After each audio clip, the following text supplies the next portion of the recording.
সনাতনীদের পাশে রাষ্ট্রবাদী সংখ্যালঘুরা রাস্তায় নেমে দীপু দাস হত্যাকাণ্ডের বিচার চাইতেই জেলবন্দি মোহাম্মদ সরফরাজ রশিদের মতো রাষ্ট্রবাদী মুসলিম গ্রেফতারি নিয়ে মমতার সরকারকে তোপ ধৃতের পরিবারের প্রশ্ন, সনাতন ধর্মের হয়ে পথে নামা কি অপরাধ?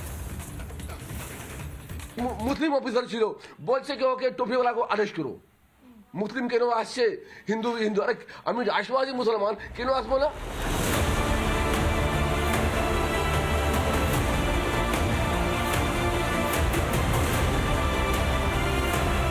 সনাতনীদের সুবিচার চেয়ে পথে নামা অপরাধ?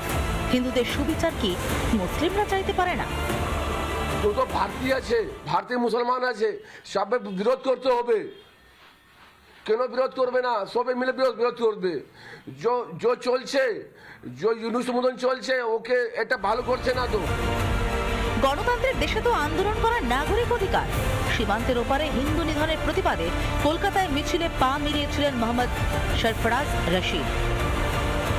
বাংলাদেশের ডেপুটি হাই কমিশনের সামনে ছিলেন মোহাম্মদ সরফরাজ।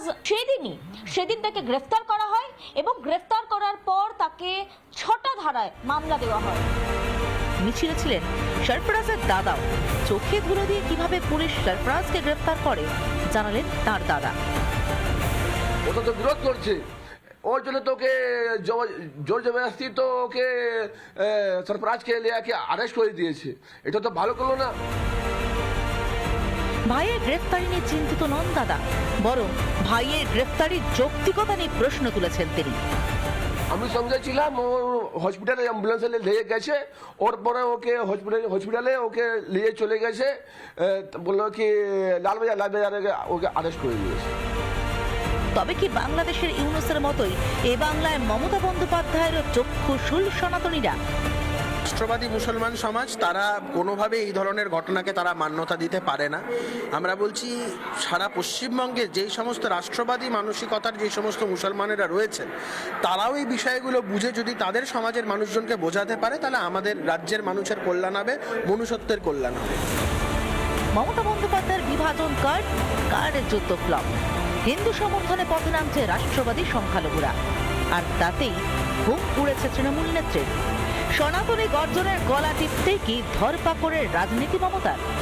ওয়াসিমের সঙ্গে পিঙ্কির রিপোর্ট, রিপাবলিক বাংলা। নানা ধরনের কন্টেন্ট দেখার জন্য লাইক করুন, শেয়ার করুন আমাদের ফেসবুক পেজ, সাবস্ক্রাইব করুন আমাদের ইউটিউব চ্যানেল। পাশাপাশি অন্যান্য ব্রেকিং নিউজের জন্য অবশ্যই চোখ রাখুন রিপাবলিক বাংলায়।